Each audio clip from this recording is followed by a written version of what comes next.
celui qui est employé ne peut pas se déployer. Et ensuite, il dit, cherchez pour le moment le royaume et la justice. Et conjonction de coordination. Il sait très bien que l'accès au royaume est conditionné par sa personne. Tu reçois Jésus, tu vas au ciel.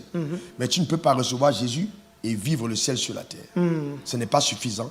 Parce qu'il a dit, le royaume et la justice. Donc maintenant, pour que tu puisses avoir toutes ces choses par-dessus tout, les maisons, les voitures, l'abondance financière, il faille que la justice de Dieu soit trouvée dans ta vie. Et donc quand on parle de justice, on parle là des lois qui soutiennent l'existence de cette justice. Amen. Parce que sans loi, il n'y a pas de justice. Amen. Pour que la justice rende une décision, elle s'appuie sur les lois. Donc celui qui n'a pas découvert les lois du royaume et qui est entré dans le royaume va vivre pauvre dans ce royaume parce qu'il est méconnaît, il est ignorant des lois. Donc la découverte des lois devient l'accès fondamental à toutes les richesses que le royaume possède. Par exemple, il y a la loi du travail. Si je viens et je dis, oh, ben maintenant, reçois l'onction, la main de Dieu est sur ta vie, reçois cette grâce. D'ailleurs, mon père, il a dit, vous verrez si je n'ouvrirai pas pour vous les excuses des cieux, si je ne répands pas sur vous en abondance à bénédiction. Mais les textes originaux disent, j'ouvre les réservoirs du ciel et je fais descendre sur votre terre la pluie. Mais à partir du moment que la pluie tombe, mais si elle ne trouve pas en terre, quelque chose qu'on a mis. On va évacuer l'eau du ciel inutilement. La terre sera arrosée, mais il n'y aura jamais de productivité. Et après, on va dire non, le pasteur n'a pas d'onction. Non, c'est pas que le pasteur n'avait pas d'onction. C'est que le mécanisme n'a pas été complet. J'ai fait descendre les réservoirs d'eau du ciel, alors que la terre n'avait pas de plan. Qu'est-ce que Dieu bénit? Quel le prétexte que je donne à Dieu pour que les richesses des païens transfèrent entre ma main?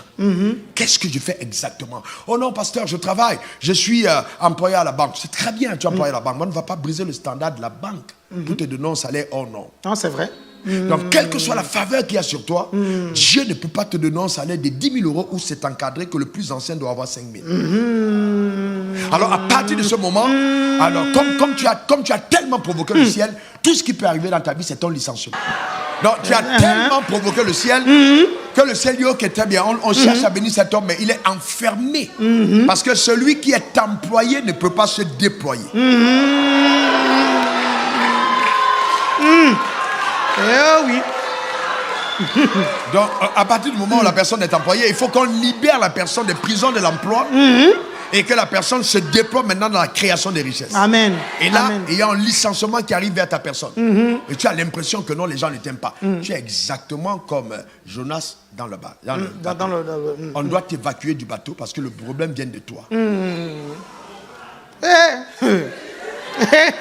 Dieu t'aime trop pour te laisser dans le même navire que les autres. Et il y a un endroit où il t'attend. Il y aura des problèmes pour que tu sortes de ce bateau.